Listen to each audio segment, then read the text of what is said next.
நீங்கள் பார்த்து கொண்டிருப்பது ஆம்ஸ்டாங் டிவி.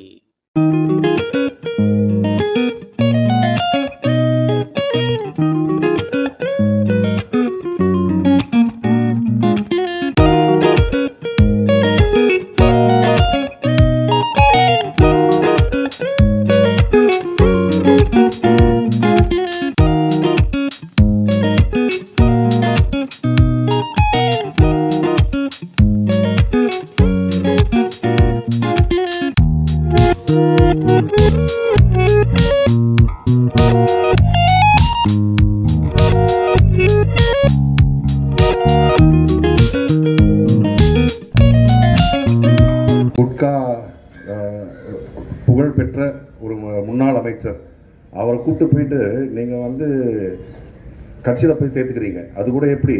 இது எல்லாரும் இந்த பேரம் பேசுகிறாங்கன்னு சொல்கிறாங்க. இதை விட ஒரு பெரிய பேரம் எதுவும் இருக்க முடியாது. அண்ட் ஊழல் குற்றவாளிகளாக இருப்பவர்களை எல்லாம் உங்கள் கட்சியில் சேர்த்து கொண்டு இவர் ஒரு 200 கிராம் குட்கா, அது உண்மையாகவே இருக்கட்டும், அதுக்காகன்ட்டு நீங்கள் அடித்து சாவடிச்சிருவீங்களா? இதை போன்று செய்வதற்காகத்தான் உங்களை முதலமைச்சர் ஆக்கினார்களா மக்கள்?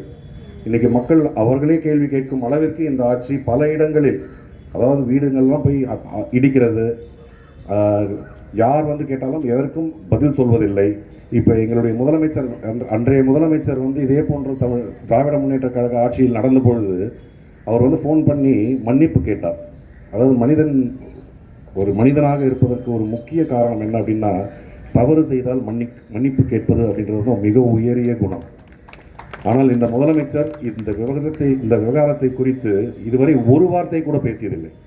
இதை பற்றி ஒரு கருத்து எதுவும் சொன்னதில்லை. இதுக்கு முன்னாடி எதுவாக இருந்தாலும் உடனே ஒரு ட்விட்டர் ஏதாவது போடுவார், இல்லைன்னா ஒரு வீடியோ ரெக்கார்டிங் ஒன்று போடுவார். 41 பேர் இறந்த பொழுது கூட அதை எப்படி அரசியலாக்கி அதை அவருக்கு சாதகமாக்க வேண்டும் என்று அவர் செய்தாரே தவிர, இன்று ஒரு மாற்றுத்திறனாளி இறந்திருக்கிறார், இதை நாங்கள் நீங்கள் சிஎம் சார் நீங்கள் தான் செஞ்சீங்கன்னு நாங்கள் சொல்லலை. ஆனால் உங்கள் ஆட்சியில் நீங்கள் வகிக்கும் காவல்துறையில் இந்த அவலம் நடந்திருக்கிறது.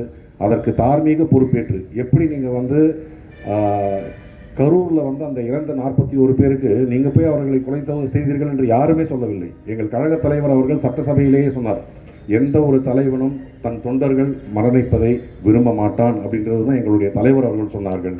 ஆனால் நீங்கள் திராவிட முன்னேற்ற கழகம் தான் அவர்களை கொன்றுவிட்டது என்று குற்றம் சாட்டி கொண்டிருந்தீர்கள். அதை போன்று இருக்கும் பொழுது இந்த மரணத்திற்கு இதற்காகவாவது வாயை திறங்கள் சிஎம் சார். இதற்கு ஒரு மன்னிப்பு அவரிடம், அந்த குடும்பத்திடம் மன்னிப்பு கேட்க வேண்டும். அவருக்கு நீங்கள் மற்ற இடத்துலலாம் சொல்கிறீங்க இல்லைங்களா, அவர்களுக்கு பணி கொடுக்கணும், அவர்களுக்கு நிவாரணம் கொடுக்கணும், இதையெல்லாம் இவருக்கும் செய்ய வேண்டும் என்றால் மாற்றுத்திறனாளி என்னும் பொழுது மேலும் உங்களுடைய அந்த மன்னிப்பு கேட்டு அந்த குடும்பத்திற்கு தேவையான அனைத்து உதவிகளும் செய்யுமாறு கேட்டுக்கொண்டு விடைபெறுகிறேன். நன்றி, வணக்கம். புரிய போகுது. நான் தேய்ச்சி நடந்து வரேனே, அந்த வலியை யார் புரிஞ்சுக்குவாங்க, எனக்காக யார் பேசுவாங்க அப்படின்னு நினைக்கக்கூடிய ஒவ்வொரு உள்ளத்திலிருந்தும் சேகர்பாபு ஐயா அவர்களுக்கு எங்களுடைய தமிழக மாற்றுத்திறனாளிகளின் சார்பாக இந்த நன்றியை தெரிவித்துக் கொள்ள விரும்புகிறோம். ஐயா, இந்த மாதிரி ஒரு சிக்கல் இருக்குது, இதுக்காக ஒரு ஆர்ப்பாட்டம் பண்ண போகிறோம், எங்களுக்காக பேச வாங்க அப்படின்னு சொன்ன உடனே ஒரு வார்த்தை கூட நோ சொல்லாமல், டைம் இருக்கு எதுவுமே சொல்லாமல் நமது வடசென்னையினுடைய பாராளுமன்ற உறுப்பினர் மரியாதைக்குரிய ஐயா கலாநிதி அவர்களுக்கு உங்களுக்கு ஒரு பிக் ஹக் ஐயா. ரொம்ப சந்தோஷம் நீங்கள் எங்களுக்காக வந்தது. என் அருமை மாற்றுத்திறனாளி தோழர்கள், நிறைய பேருக்கு ஒரு மாற்றுத்திறனாளி அடித்து கொல்லப்பட்டிருக்கிறார் அப்படிங்கிற ஒரு செய்தி இருக்கு. அது எங்களை பொறுத்தவரை செய்தி இல்லைங்க சார். எங்கள் தோழர்கள் அவ்வளோ பேருக்கும் அந்த வேதனை இருக்குது. அதை எப்படி எடுத்து பேசுறதுன்னு வேணால் எங்களுக்கு தெரியாமல் இருக்கும்.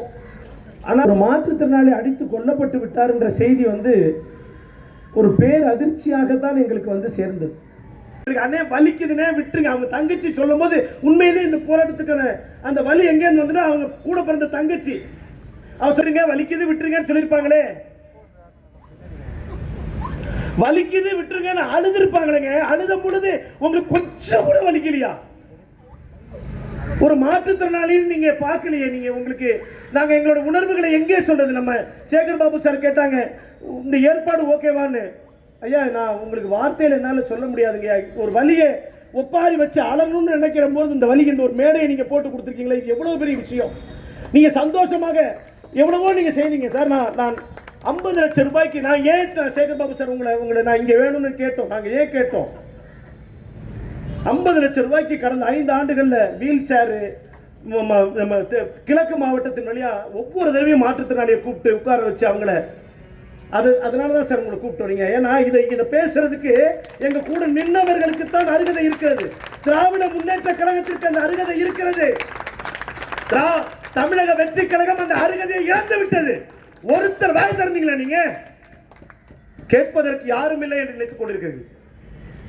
முருகானந்தம் வழக்கு நான் கேட்கிறேன் விஜய் சார், 4% இடஒதுக்கீடு நாங்க அமல்படுத்தினோம். 4% இடஒதுக்கீடு ஆழம் என்னன்னு தெரியுமா சார் உங்களுக்கு? 4%னா நான் 100க்கு 4% இல்ல, 100க்கு 4% இல்ல. அது மாற்றுத்திறனாளிகளுக்காக கண்டறியப்பட்டுள்ள பணியிடங்களிலிருந்து கூட்டுத்தொகையில் எழுப்புகின்ற பணியிடங்கள்ல தான் 4%. என்ன ஊக்குவாங்க சார். நீங்க ரொம்ப அழகா அரசியல் பண்றீங்க. எங்களுக்கு அவ்வளவு அழகா அரசியல் பண்ண தெரியும். இந்த மாற்றுத்திறனாளி அணி நாங்க ஒன்றும் பெரிய லெவல். ஒரு மாற்றுத்திறனாளி அரெஸ்ட் பண்றீங்க, பஸ்ல போறீங்க, ரீலா போடுறீங்களே சார். ரியல் வாழ்க்கைக்கு வாங்க விஜய் சார் ப்ளீஸ். இதுக்கு மேல எனக்கு பேச வரல. கழக தலைவர் நிச்சயமாக ஒரு ஊனமுற்றவர் அடிபட்டு இறந்து போனதை கண்டிப்பா விட மாட்டாங்க. நான் நிச்சயம் அவங்களை சந்திச்சு பேசுவோம். தவழ்ந்தோ வாய் பேச முடியாமலையோ எப்படினாலும் வருவோம் சார். என்ன சார் அவனுக்கு சார் இப்போ பழிய இவர் சொன்னார்ல சார், கருண் நீங்க பேசுனீங்கல்ல எம்பி சார், பழிய என் மேல போட்டீங்க. இப்ப நீங்க பழிய யார் மேல போட்டீங்க? அந்த கைதிகள் மேல போட்டீங்க தானே? உங்களுக்கு வந்தா ரத்தம், எங்களுக்கு வந்தா தக்காளி சட்னி இல்ல?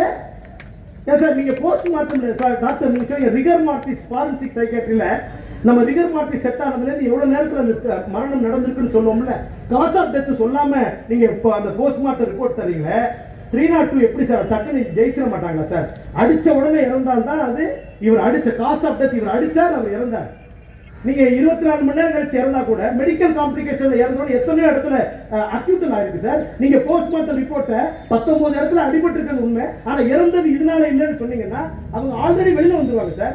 சார் என்ன சார் விளையாடுறீங்களா சார்? ஒருத்தர் அடிச்சு கொண்டுட்டு நீங்க எல்லாம் சார் அந்த பையனுடைய குடும்பம் நம்ம இப்ப ஊடக வெளிச்சம் எல்லாம் போயிடும், ஊடக வெளிச்சம் எல்லாம் போயிடும் சார். அப்புறம் அந்த குடும்பத்தை எவ்வளவு மிரட்டல் இருக்கும், காசு கொடுத்து இது பண்ணுவாங்க சார். ரைட்டு சார், நீங்க ஜெயிச்சிட்டீங்க விஜய் சார், நீங்க எங்களை அடிச்சு கொண்டுட்டு ஜெயிச்சிட்டீங்க சார். நடந்து வரோம் சார். நாங்க என்ன சொல்லுவாங்க, நாங்கள் ஊன்றி நடக்கின்ற பொழுது வலிக்கவில்லை விஜய் சார், நீங்க உற்று பார்க்கும் பொழுது வலிச்சது சார். Thank you sir. கீரையா மாற்றுத்திறனாளிகள் என்ன கிள்ளிக்கீரையா? கிள்ளிக்கீரையா கிள்ளிக்கீரையா? மாற்றுத்திறனாளி என்ன கிள்ளிக்கீரையா? மாற்றுத்திறனாளியை கைது செய்யாதே. வெட்கக்கேடு வெட்கக்கேடு வெட்கக்கேடு வெட்கக்கேடு. மாற்றுத்திறனாளி அடித்து கொண்டது வெட்கக்கேடு. சந்தி சிரிக்குது, சந்தி சிரிக்குது. உங்க ஆட்சியை பார்த்து சந்தி சிரிக்குது. விடமாட்டோம் விடமாட்டோம், நீதி கிடைக்காமல் விடமாட்டோம். வந்துடுவோம் வந்துடுவோம், தமிழ் தேனும் வந்துடுவோம். கேட்டிடுவோம் கேட்டிடுவோம், நீதியை நாங்கள் கேட்டிடுவோம். காசு கொடுத்துருங்க. வேண்டாம் சார் வேண்டாம் சார், எங்கள் துறை உங்கள்கிட்ட வேண்டாம் சார். வேண்டாம் வேண்டாம், இந்த போக்கு வேண்டாம்.